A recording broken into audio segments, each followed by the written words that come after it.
des gens parmi nous qui ont perdu des personnes, mais j'ai la foi que le Seigneur est en train de faire son œuvre et qu'il a même déjà fait. Notre bien-aimé Gilbert, aussi bien que moi et la famille, nous avons été éprouvés récemment par le départ de notre grande sœur. Hier a eu lieu l'enterrement. Nous tenons à vous dire merci pour le soutien dans la prière, le soutien à tous les niveaux. Et les défis ont été relevés.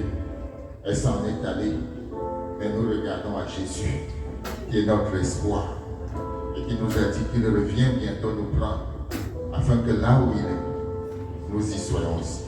Amen. Ce matin, je nous invite à ouvrir la Bible dans Esther, chapitre 2, versets 11 à 13. Esther, chapitre 2, versets 11 à 13.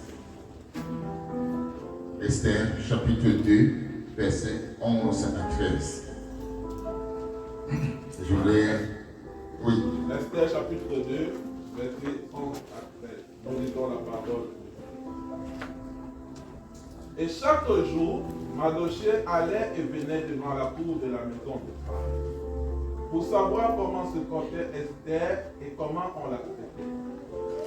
Chaque jeune fille allait à son tour vers le roi Assuérus, après avoir employé 12 mois à s'acquitter de ce qui était prescrit aux femmes. Pendant ce temps, elles prenaient soin de leur toilette, 6 mois avec de l'huile de myrrhe et 6 mois avec des aromates et des parfums en usage parmi les femmes. C'est ainsi que chaque jeune fille allait vers le roi. Et quand elle passait de la maison des femmes dans la maison du roi, on lui laissait prendre avec elle tout ce qu'elle voulait. Amen. Amen. Alléluia. Tout ce qu'elle voulait. Je voudrais que tu prennes encore 30 secondes pour relire le texte toi-même. Verset 11 jusqu'au verset 13.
Alléluia.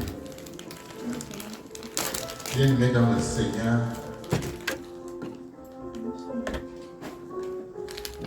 s'il y a un être dans la parole de Dieu qui mérite l'attention, ce sont les fourmis. Dis à quelqu'un, ce sont les fourmis. Il nous amène où ce matin? Je viens écouter la parole de Dieu, il me parle des fourmis. Mais allons dans Proverbe chapitre 30, verset 25. Je lis pour nous, s'il vous plaît.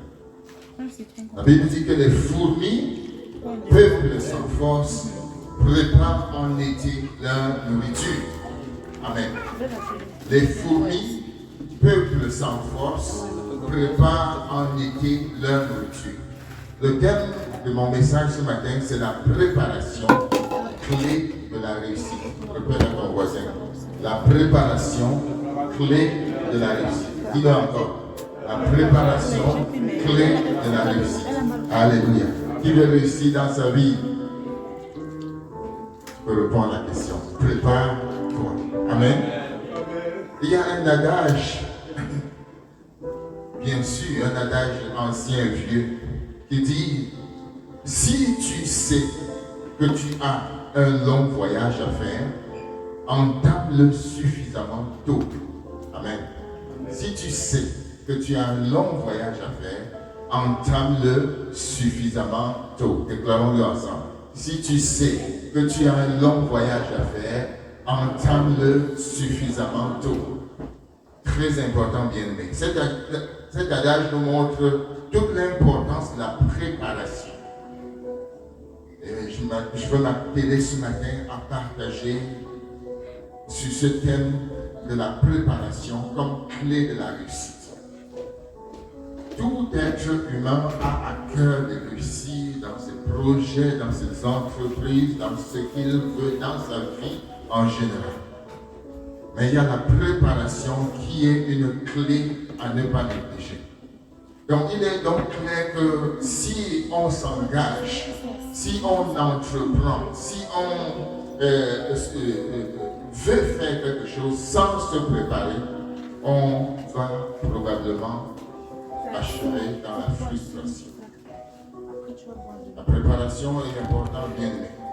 L'expérience a prouvé qu'une bonne planification et une bonne préparation conduisent inéluctablement aux choses extraordinaires. Tu es d'accord?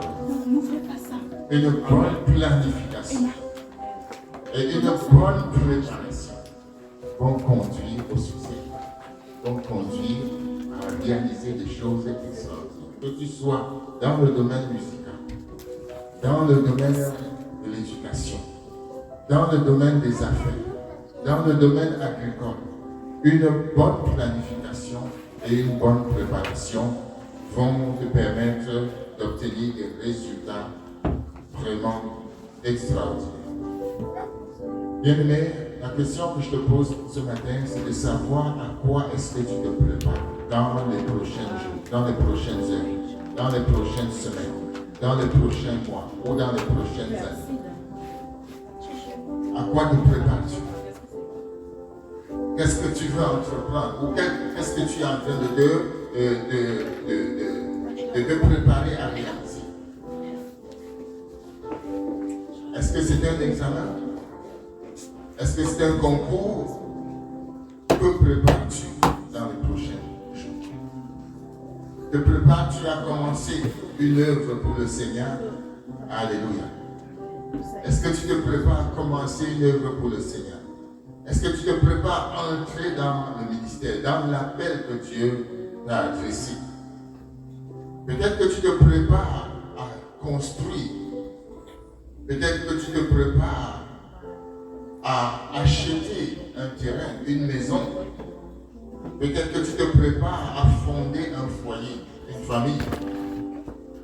Peut-être même que tu te prépares à la retraite. Amen. Le Saint-Esprit, ce matin, lance un appel pressant. Prépare-toi, prépare-toi. Amen. Prépare-toi, prépare-toi. Quel qu'en soit le domaine dans lequel tu veux te lancer, prépare-toi. Prépare-toi. Si tu as reçu l'appel de Dieu dans ta vie, prépare-toi. D'ailleurs, dans Amos chapitre 4, verset 12, nous sommes invités en ces termes. Prépare-toi à la rencontre de ton Dieu. Amen. C'est là le lieu où on doit se préparer le plus. Se préparer à la rencontre de notre Dieu. Nous venons de lire le texte de Esther, Esther chapitre 2, versets 11 à 13, qui nous explique clairement que Esther a gagné le concours de beauté parce qu'elle s'est servie de la clé de la préparation, de la clé de la planification et de la préparation. Amen. Bien-aimés, les fourmis dont nous parle Proverbe chapitre 30 sont un autre exemple parfait de la diligence, de la préparation. ces fourmis-là connaissent leur degré limité de force. Ils savent qu'ils n'ont pas beaucoup de force. D'ailleurs, on peut les écraser à tout moment. Mais ils se préparent. J'allais dire, elles se préparent. Elles emmagasinent.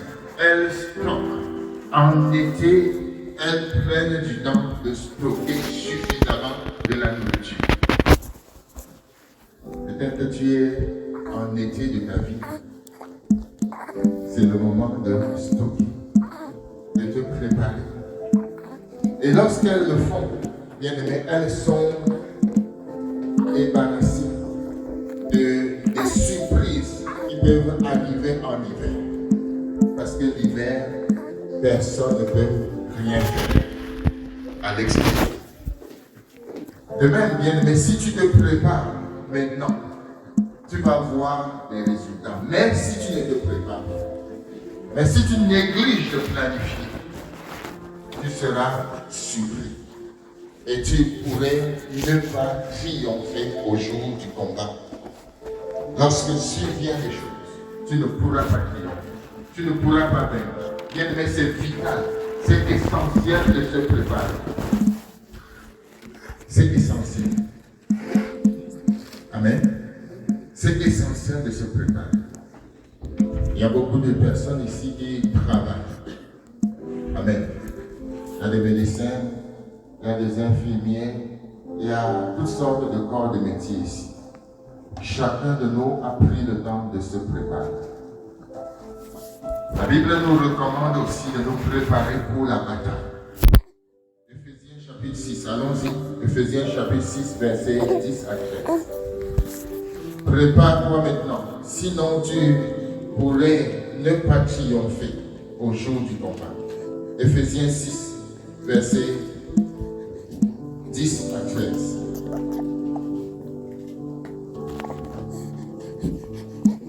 Éphésiens 6. Quelqu'un nous lit le passage.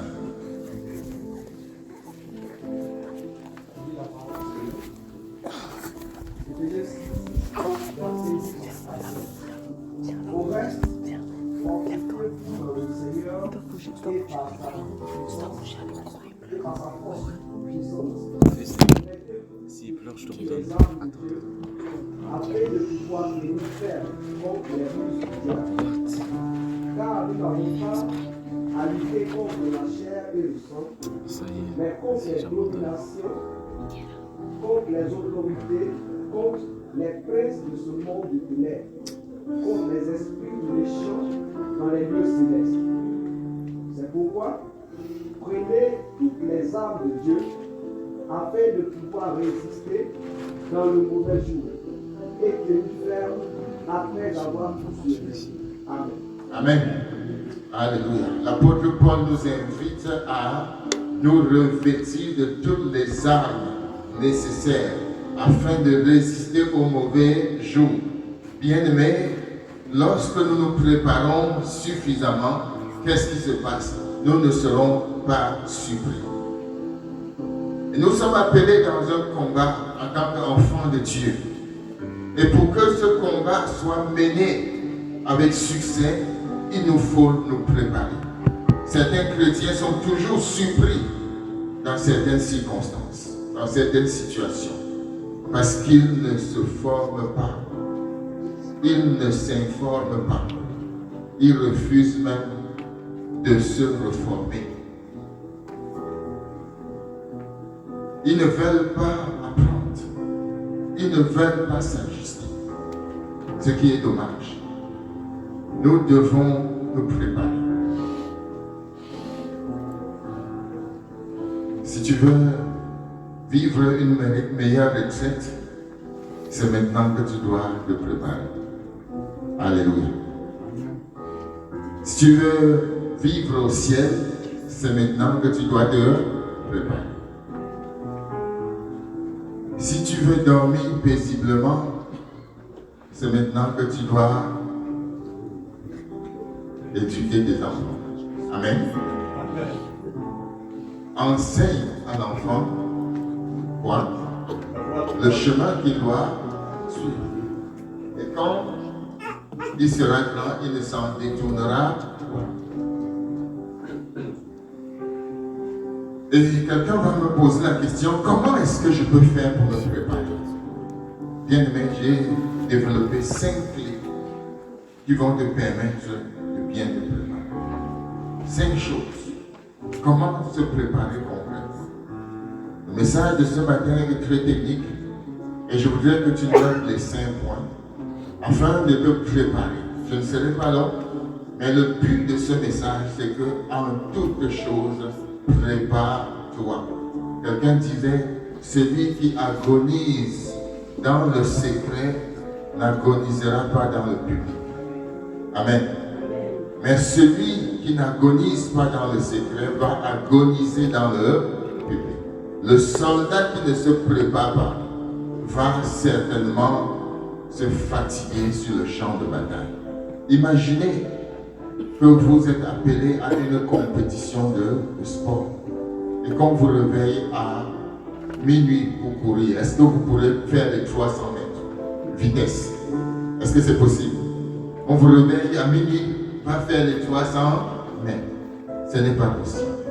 Quelles sont ces clés-là qui vont nous permettre de réussir dans nos entreprises? Quelles sont les 5 clés pour se préparer? Premièrement, notons, bien aimé, planifie bien à l'avance. Première chose, planifie bien à l'avance. Il faut planifier à l'avance. Lorsque nous regardons notre texte, Esther avait préparé à l'avance ce qu'elle allait porter et ce qu'elle allait dire au roi. Elle avait pris le temps de se préparer. Qu'est-ce que je veux porter sur moi? Qu'est-ce que je vais dire au roi? Parce que lorsqu'on apparaît devant le roi, on ne peut pas être n'importe comment. Et on ne peut pas dire n'importe quoi. Donc elle avait pris le temps de se soigner et aussi de se préparer dans ce qu'elle doit dire. Vous savez, vous pouvez avoir une rencontre particulière avec une personne, mais vous ne dites pas la chose qui convient et tout se gâte. Elle s'était préparée. Bien aimé, les projets qui sont faits dans la précipitation peuvent engendrer des déceptions et des frustrations. Prépare-toi. Prépare-toi. Il y a un adage, et un vieil adage, mais qui est toujours d'actualité. On ne nourrit pas la poule le jour du marché. Qui connaît ça? Amen. On ne nourrit pas la poule, c'est un proverbe africain, mon frère Gilles. On ne nourrit pas la poule le jour du marché. Avez-vous déjà vu quelqu'un qui veut vendre sa poule pour avoir un peu de bénéfice, un peu d'argent dans sa poule? Se tenir en plein marché dit, il faut que je nourrisse ma poule pour qu'elle prenne un peu plus dans mon point avant que je la vende. Est-ce que c'est possible? Non. Bien aimé, prépare. Planifie à l'avance. Deuxième chose, prévois les problèmes possibles, potentiels. Prévois-les, anticipe les problèmes, anticipe les imprévus. Il peut y avoir des imprévus dans la vie. Il faut que tu les prévois, que tu les anticipes. Michael, fallait pas être debout. Et là, il y a un exemple qui me vient à l'esprit. Répondez-moi à la question, quelle est la différence entre celui qui se trouve dans l'embouteillage, dans le trafic, à 7 h le matin, et l'autre personne qui se trouve dans l'embouteillage à 8h30, alors que les deux commencent le travail à 9 h? Dites-moi la différence. Amen. 2 personnes qui commencent le travail à 9 h. Les deux se retrouvent l'un dans le trafic à 7 h, l'autre dans le trafic à 8h30. Quelle est la différence entre les deux? Aucune différence. Il y a une différence de planification. Amen. L'autre a assez de temps. il ne se trouve pas dans l'embouteillage au même moment. Amen. Et tu l'as bien compris. Il ne se trouve pas au même moment. Mais ils doivent commencer le travail à 9 heures. Celui qui est dans le trafic, dans l'embouteillage à 7 heures, il anticipe. Supposons généralement un trafic dans la région de Montréal dure 20 minutes. Plus ou moins. Vous avez fait l'expérience, n'est-ce pas? 20 minutes. Ça varie souvent. Mais il y a des moments plus intenses que ça. Mais la moyenne que moi je donne, c'est 20 minutes. Alors, il est possible que le deuxième vienne en retard. Alors que le premier il a pris de l'avance. C'est pourquoi le deuxième point, c'est prévoir, anticipe les problèmes, les imprévus. Anticipe. Lorsque tu entreprends quelque chose, anticipe les imprévus. Esther a envisagé les problèmes qu'elle avait pu rencontrer. Elle savait qu'elle passerait un bref moment avec le roi. Elle savait ça. Elle savait qu'elle devait faire quelque chose de remarquable pour impressionner le roi pendant le bref instant. Elle savait. Bien-aimé, il faut que tu prévois les possibles difficultés et prépares des solutions avant qu'elles se présentent. Il faut que tu prépares des solutions avant que les problèmes n'arrivent. Amen.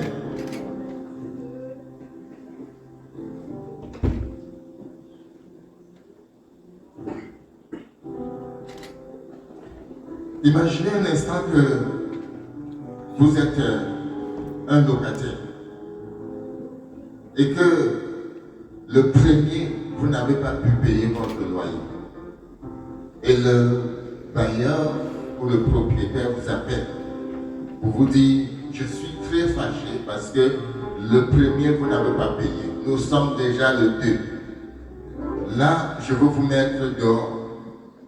Et il vient vous voir. S'il arrive, qu'est-ce que vous faites pour amorcer le tir? Qu'est-ce que vous faites? Vous lui présentez l'enveloppe, n'est-ce pas? Si vous lui présentez l'enveloppe, vous avez anticipé les choses. La colère va s'estomper en voyant les dollars. Amen. Et vous allez résoudre le problème. Mais s'il arrive et que vous lui donnez n'importe quel argument, il ne veut pas entendre. Tu as anticipé. Tu as préparé la solution avant que le problème n'arrive. Sinon, il va te mettre dehors. Ceux qui veulent vivre en hiver paisiblement doivent changer leur pneu le moment venu. Amen. Bientôt, il faut prendre rendez-vous pour changer des pneus. Sinon, tu vas te retrouver dans les problèmes en hiver. Est-ce que tu as déjà pris rendez-vous? Amen. Est-ce que quelqu'un a déjà pris rendez-vous ici pour les changements de pneus? Non, bien, mais tu dois le faire déjà. Parce que si tu attends, on va te dire le seul rendez-vous possible, c'est dans 3 semaines. Et nous sommes déjà rendus en novembre. C'est maintenant qu'il faut prendre. Je vous invite à prendre rendez-vous pour ceux qui changent des pneus. D'ailleurs, tout le monde change de pneus ici. Que tu ne le veuilles pas, tu dois changer les pneus. Et pour ceux qui arrivent dans le pays, qui viennent d'arriver dans le pays, c'est le pays de froid, de grand froid. Et nous ne savons jamais comment sera un hiver. Ça change toutes les années. Mais je n'ai pas encore vu un hiver chaud. Amen. C'est pourquoi il faut prendre rendez-vous ou plutôt aller dans les magasins et s'acheter les vrais vêtements, les vraies chaussures. Bienvenue au Canada. Amen. Il faut s'acheter les vraies chaussures, les vrais manteaux. Ne dépense pas plus dans autre chose. Dépense sur ton habilleur. C'est très important. Parce qu'ici, on ne fait pas facilement 5 minutes dehors en hiver. Si on n'est pas bien habillé. Amen. Prépare-toi. Alléluia. Et pour nos églises, la fin d'année arrive. Et nous devons nous préparer à célébrer le Seigneur pour un an de plus. Amen. C'est maintenant qu'il faut se préparer. Amen. Et pour prévoir les imprévus, nous devons nous rassembler pour planifier déjà l'année prochaine. Alléluia. En tant qu'Église, qu'est-ce que nous voulons faire encore de plus pour la gloire de Dieu l'année prochaine? C'est pourquoi je vous convoque à une assemblée générale au début du mois d'octobre. Amen. La date vous sera précisée le dimanche prochain, mais c'est vraiment au début du mois. Au début du mois d'octobre. Une assemblée générale où nous allons ensemble parler de l'Église, planifier. C'est un moment de discussion et voir comment nous pouvons marcher encore de mieux en mieux pour la gloire de Dieu. Est-ce que nous sommes d'accord avec ça? Alléluia. Bien-aimé, troisième chose, entraîne-toi à l'avance. Troisième chose, entraîne-toi à l'avance.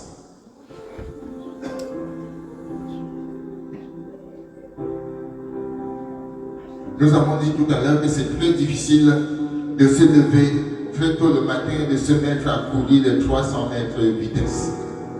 Nous sommes d'accord avec ça. Esther a passé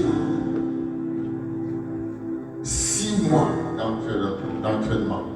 Elle est passée par 6 mois d'entraînement pour gagner le concours de beauté, pour séduire le roi, si nous pouvons utiliser ce terme. Les entraînements répétés sont une stratégie pour surmonter les difficultés, les tâches difficiles, les problèmes complexes. L'entraînement, la formation, lorsque tu te formes, lorsque tu t'entraînes, tu seras habile dans ton domaine. Il y a des gens qui sont en formation maintenant. Pourquoi? Parce que demain, lorsqu'ils vont se mettre à expliquer quelque chose dans leur domaine, ils seront à l'aise. Mais si nous ne nous entraînons pas, nous ne serons pas efficaces. Les musiciens, chaque semaine s'entraînent pour mieux adorer et nous amener à adorer le Seigneur. Et les enfants ici, chaque semaine, s'appliquent à apprendre les instruments. Je veux dire merci à Dieu pour leur professeur ici. Amen. Et je veux l'encourager. Et je veux l'encourager à plus de rigueur avec les petits-enfants. Amen. Et à les entraîner, à leur donner un objectif, à planifier, à dire dans 10 mois, dans 10 jours, dans 10 semaines, vous devez arriver à cette étape de la formation. Amen. C'est mon encouragement pour vous ce matin. Bien-aimé, tu ne peux pas faire mieux si tu ne t'entraînes pas. Entraîne-toi. Entraîne-toi. Celui qui veut parler de la parole de Dieu aux autres doit s'entraîner à lire cette parole. Amen. Tu dois t'entraîner à la mémorisation. Alléluia. Amen. Tu mémorises la parole de Dieu. Et là, tu peux l'utiliser efficacement devant les situations. En réalité, lorsque tu te mets à mémoriser la parole de Dieu, tu as l'impression que rien n'entre. Mais c'est devant les situations que le Saint-Esprit va te rappeler. Mais le Saint-Esprit ne te rappellera pas ce que tu ne connais pas, ce que tu n'as pas lu. Amen. Il ne te rappellera pas ça.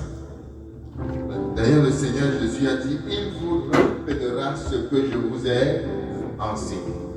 Amen. Allons à la quatrième chose. Quatrième clé, bien-aimé, forme-toi à une tâche spécifique. Forme-toi à une tâche spécifique. Il y a une différence entre s'entraîner et se former. L'entraînement, c'est comme l'échauffement. Et la formation, bien aimé, c'est l'équipement. Tu t'équipes. Parce que la formation est conditionnelle à la transformation. Quand tu te formes, tu arrives à la transformation. Regardez l'exemple des disciples avec Jésus. Jésus les a formés, ou plutôt les disciples sont venus se former auprès du Seigneur. Regardez ce qui s'est passé après le départ de Jésus. Ils ont été capables de résister. Ils ont été capables d'annoncer la parole de Dieu. Ils ont été capables de tenir devant les épreuves. Ils n'ont pas régné le Seigneur après le départ de Jésus. Ils ont été capables de tenir ferme. Amen. C'est ces hommes-là qui ont pu dire, mieux vaut obéir à Dieu qu'aux hommes.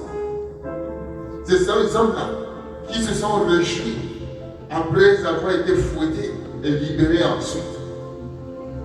C'est ces hommes-là qui ont tenu ferme devant les rois. Ils étaient équipés. Amen. Ils étaient formés. Bien-aimés, la formation va engendrer l'impact que tu auras dans ton environnement. La formation. Esther s'est formée à une tâche spécifique. Une fois que tu as découvert ce que Dieu veut que tu fasses dans ta vie, dans la maison de Dieu, va suivre la meilleure des formations possibles. Amen. Et aujourd'hui, nous avons plusieurs façons de nous former. À distance. Amen. Autodidacte. Tu peux même, tu peux même engager un enseignant dans ta maison. Alléluia. Tu dois payer le prix pour te former. Et quand tu te formes, Dieu va compter sur toi pour être le prochain conseiller de ta génération. Il y a des gens qui vont poser des questions sur la vie, sur les situations. Et toi, tu auras toujours une solution. Amen. Toujours une solution. Forme-toi à une tâche spécifique. Les personnes les plus compétentes dans leur domaine sont toujours en demande. Ils sont toujours recherchés. Les personnes les plus compétentes dans leur domaine, on les cherche, on les poursuit. Sois compétent dans ton domaine. Amen. Ils ne chômeront jamais. Alléluia. Forme-toi. Les formations sont nombreuses. Tu peux te former à travers l'étude biblique. Tu peux te former en prenant un cours. Tu peux te former en allant dans une école. Tu peux te former en engageant un musicien. Tu peux te former en engageant, peu importe la personne que tu engages. Mais forme-toi. Et la formation, ce n'est pas toujours ce que nous pensons. Il faut aller forcément s'asseoir dans une classe. Amen. Il y a des personnes ici vers qui je me forme. Je les appelle. On prend 5 minutes, 10 minutes, 20 minutes. Je leur pose des questions dans leur domaine. Et j'apprends d'eux. Amen. J'apprends d'eux. Quelqu'un va dire, mais tu ne les payes pas. C'est la grâce. Amen. Profite de la grâce dans la maison de Dieu. C'est la grâce. Amen. Terminons ce moment bien-aimé. Merci. Merci. Amen. Acquiert une connaissance particulière. Alléluia. Dernière chose. Acquiert une connaissance particulière. Acquiert une connaissance particulière. Esther a reçu une connaissance particulière de son mentor. Qui était le mentor d'Esther? Mardoché.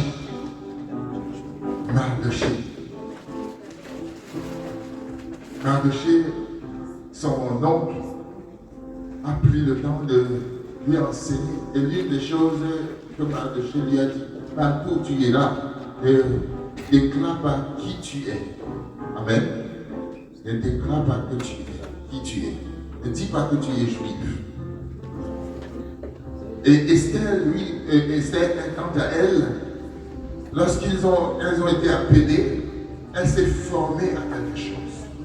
Elle a acquis une expérience, une connaissance. Esther ne parlait pas n'importe comment. Esther ne faisait pas n'importe comment. c'était une femme sage, une femme qui a le discernement, une femme qui savait quand parler, comment parler. Lorsque vous analysez la rencontre d'Esther avec le roi, vous voyez que Esther, dans la première rencontre, n'a même pas dévoilé le secret de son cœur. Elle n'a pas dit ce qui l'a touché. Elle n'a pas dit la menace. Qu'est-ce qu'elle a dit? Elle a été stratégique. Dans la première rencontre, le roi lui a demandé ce qui n'allait pas. Mais elle a dit, rendez-vous un autre jour. Et elle a pris rendez-vous avec le roi. Et quand elle est venue, quand le roi est venu, elle avait fait quoi? Elle avait préparé. Amen. Et l'ennemi était aussi là. Et c'est là qu'elle a sorti les choses. Et elle a pu avoir la victoire de tout un peuple. De tout un peuple. L'ennemi a été terrassé. Et le peuple de Dieu a été préservé par la connaissance que tu as acquis, bien-aimé. Tu peux sauver toute une famille. Tu peux sauver toute une nation. Tu peux sauver tout un pays. Amen. Amen. Amen. Amen. Donc ne te limite pas au niveau de la foule. Ne te limite pas au niveau où tu es. Cherche encore à connaître. La Bible dit, cherchez à connaître l'Éternel. Cherche encore à connaître. Cherche encore à apprendre. Apprends un livre. Prends un livre et lis. Amen. Amen. Prends un livre et lis. Dis à ton voisin, prends un livre et lis.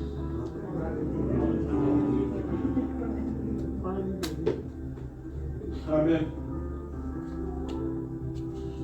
C'est un conseil d'amis. Prends un livre et lis. Recherche la connaissance qui va te distinguer de la foule, qui va te distinguer des autres. Si tu prends un livre et tu le lis cette semaine-ci, dimanche prochain, tu ne seras plus la même. Le même. Si tu prends le livre d'Esther que nous venons de lire, après la sortie de ce culte, tu lis tous les... C'est combien de versets? 12, n'est-ce pas? Ou 10? 10 chapitres. 9, 10 chapitres. Si tu prends ces 10 chapitres et tu lis, ta vision du monde va changer. Nous sommes d'accord? Mais si tu te contentes simplement de ce que nous avons dit, bien sûr, ça va t'aider. Mais la prédication ne suffit pas. La prédication est là simplement pour compléter ta méditation personnelle, ton étude personnelle. C'est pourquoi nous devons prendre le temps pour acquérir une connaissance spécifique dans la parole de Dieu. Bien-aimé, le succès obéit à des principes bien précis, bien stricts.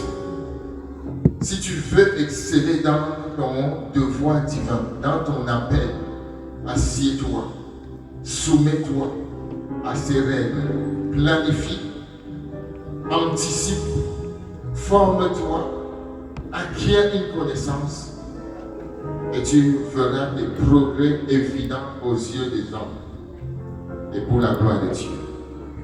Amen. Amen. Que Dieu te bénisse. Amen. Et que Dieu t'accorde la grâce de mettre en pratique sa parole. Car heureux ceux qui écoutent, pourvu qu'ils les mettent en pratique. Nous sommes dans la prière. Pour terminer ce culte. Alléluia. Amen. Merci Seigneur. Nous allons prier. D'abord, nous savons que la volonté de Dieu pour chacun de nous, c'est le succès exceptionnel. Dis merci à Dieu pour le succès exceptionnel qu'il a déjà conçu pour toi. Dis-lui merci. Nous sommes en prière. Merci Seigneur. Tu veux mon succès, Seigneur. Ta volonté, c'est que je réussisse. Je te dis merci ce matin. Je te dis merci ce matin Parce que ton plan pour moi est un plan de bonheur. Ton plan pour moi est un plan de paix.